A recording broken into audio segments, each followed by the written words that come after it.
My grandfather, the Rebbe Marash, the fourth Rebbe, was born on this day, the 18th day of, is this the 18th day? No, it's not the day. 1 second. Where am I here? Oh, here we go. Here we go. On the counting of the Omer, yeah, the second day. Oh, yeah, what am I talking about?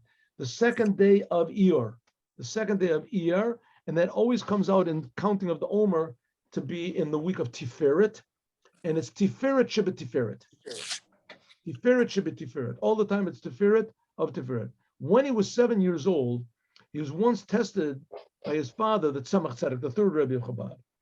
He said, my grandfather, the Rebbe Marash, he was just a child. He did so well that his teacher, though he had a teacher, who was very, very impressed.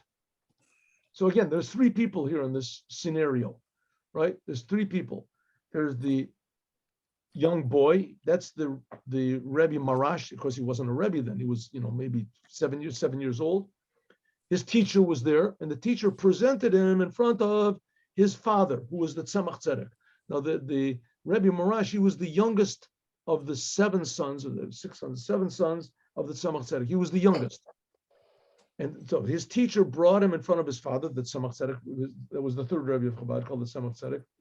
Menachem Mendel was his name.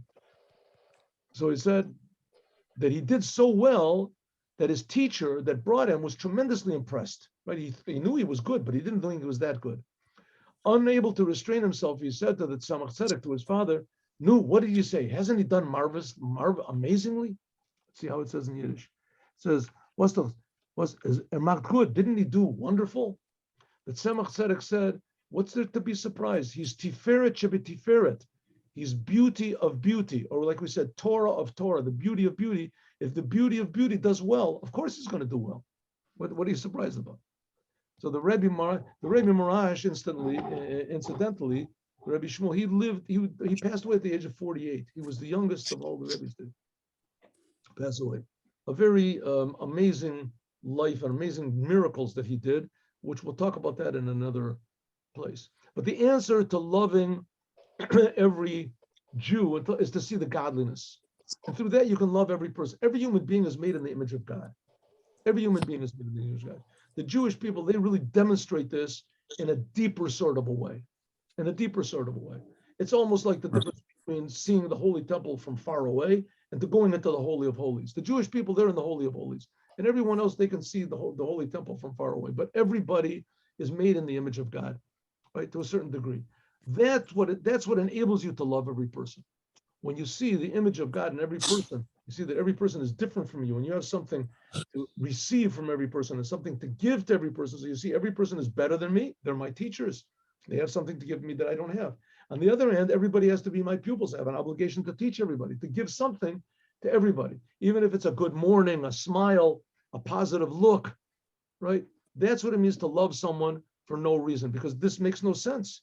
It makes no sense. Everyone is created in the image of God.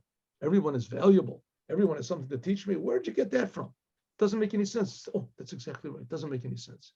You start to make sense, then you're going to have a reason for loving everybody. A reason. What can I get from this guy? How is he going to benefit me? With this, then you live a life where everything is weighed out. It becomes a tremendously selfish life, and it's impossible to love. Eventually, it becomes impossible to love anyone because you're only really loving yourself. You're only just thinking about what am I going to get and what am I going to lose and what am I going to this. So you're not really appreciating anyone for what he is or what they are. As we'll talk about more tomorrow. The arguments between Jews and the arguments, that's to be expected. That's natural. In some ways, it's very positive. It's a good thing that there should be different opinions, the different arguments. Hatred is something that there's no right. I was referring to that.